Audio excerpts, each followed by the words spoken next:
এই শালা, তুই কি আপনি দেখা দিলেন কেন? আমার চিনস না? আমি তোর দুলাভাই। কিসের দুলাভাই? এই যে তোর বোন, আমি তোর দুলাভাই। এখন চিনছস? যা যা প্লিজ তানিয়া, বসো। তুমি এখানে কেন আসছো? ও মা, আমার বোর সাথে আমি দেখা করতে আসবো না? তোমার বলছি আমি দেখা করতে, তোমার সাথে আমার বিয়ে হয়েছে। মাইন্ডে তোমার সাথে আমার জাস্ট এঙ্গেজমেন্ট হয়েছে। ফার্দার আমি যেন তোমাকে আমার চোখের সামনে দেখি না। আর ইউনিভার্সিটি তো নাই না। তুমি এরকম সিনক্রেট করতেছো, বসো না। সরো, নাহলে কিন্তু আমি আসলেই সিন ক্রিয়েট করবো। এখনই আমার চোখের সামনে থেকে বিদায় হও। আচ্ছা তুমি আমাকে, তুমি বিদায় হও, আমি কিন্তু শাউট করবো। তুমি ওদেরকে চিনো না, এরা এরকম করে নিয়ে গিয়ে যা তা উল্টাপাল্টা গেট করতে। আউট! বাবা, দিস ইজ টু মাচ।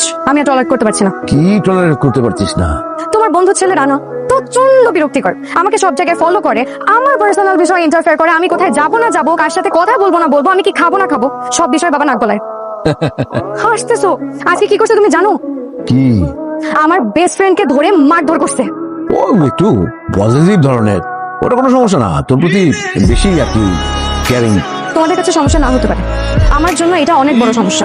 বাবা দেখো, তোমাকে আমি একটা কথা বলি, এই ছেলেকে আমি কোনো দিনও বিয়ে করবো না। তাহলে এখন কি করবি? সেটাই তো বুঝতে পারছি না। বাবাকে কে বোঝাবে বল? এই লোকে বিয়ে করলে আমার লাইফ ফেল হয়ে যাবে। তানিয়া প্লিজ একটা বুদ্ধি বের কর না। তুই একটা কাজ কর, তোর পছন্দের ছেলেকে গোপনে বিয়ে করে ফেল।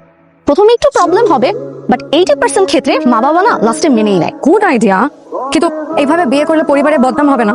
বদনাম একটু হবে, বাট তুই চিন্তা করে দেখ, সারাটা জীবন নষ্ট করবি না এটুকু বদনাম সহ্য করবি? ঠিক বলছিস, কিন্তু আমার কোনো পছন্দের ছেলে আছে? এটা তো একটা ঝামেলা। তুই আরেকটা কাজ করতে পারিস, ফেক ম্যারেজ করে fail. Fake marriage, that's actually a very good idea.